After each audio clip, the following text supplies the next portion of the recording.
Hello everyone, this is Muskan. Welcome back to my channel. आज हम genetics का part 3 पढ़ेंगे, जहां हम समझेंगे पनेट स्क्वायर और मेंडल्स के लॉज बिल्कुल इजी और स्टेप बाय स्टेप तरीके से। सबसे पहले थोड़ा सा इंट्रो।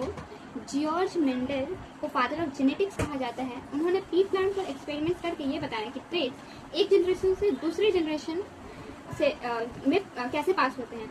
अब आते हैं सबसे important part, monohybrid cross.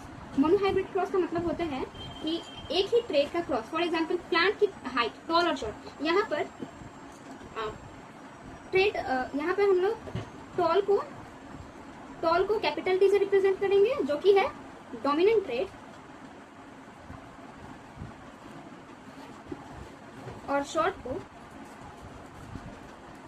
Small T से रिप्रेजेंट करेंगे, जो कि है रिसेसिव ट्रेट। चलो अब एक एग्जांपल लेते हैं। पेरेंट वन तो कैपिटल टी है यानी कि टॉल, और पेरेंट टू ट्रेट है तो कैपिटल स्मॉल टी जो कि है शॉर्ट। गेमेट जो कि बनेगा यहाँ पे 2 टी है, पेरेंट 1 से 2 टी है, तो यहाँ से गेमेट बनेगा 1 टी आएगा, और दो शॉर्ट टी से जो गेमेट आएगा वो है जो कि है शॉर्ट टी।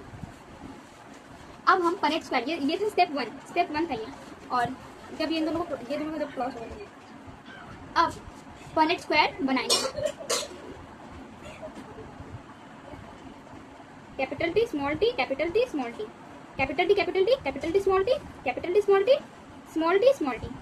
अब फाइनल रिजल्ट सारे offspring capital T small T होंगे, और सबका फिनोटाइप होगा टॉल। मतलब चाहे एक पेरेंट शॉर्ट था, फिर भी सब प्लांट्स टॉल आए, क्योंकि कैपिटल टी डोमिनेंट ने स्मॉल टी को हाइड कर दिया। अब समझते हैं मेंडल्स के लॉ ऑफ डोमिनेंस। इस लॉ के अकॉर्डिंग जब कोई डिफरेंट एलील्स होते हैं तो डोमिनेंट एलील अपना इफेक्ट शो करता है और रिसेसिव एलील को हाइड करके रखता है। यहाँ पर कैपिटल टी डोमिनेंट है, इसलिए सब प्लांट्स टॉल दिखे। और शॉर्ट मेंशन में हम ये बोल सकते हैं कि और एक लॉ होता है, लॉ ऑफ सेरिकुलेशन। इसके अकॉर्डिंग एलील्स गेमेट बनाते वक्त अलग हो जाते हैं। तो इसका जो रेशियो आएगा 3:1।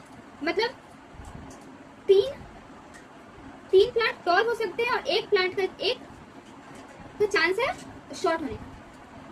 तो आज हमने सीखा मोनोहाइब्रिड क्रॉस। ये वाला जो पार्ट है मोनोहाइब्रिड क्रॉस है। ये पनेट स्क्वायर है, और मेंडल के लॉ ऑफ डोमिनेंस के बारे में। अगर वीडियो हेल्पफुल लगा हो तो लाइक और चैनल को सब्सक्राइब जरूर करना, and follow for more easy biology videos. Thank you for watching.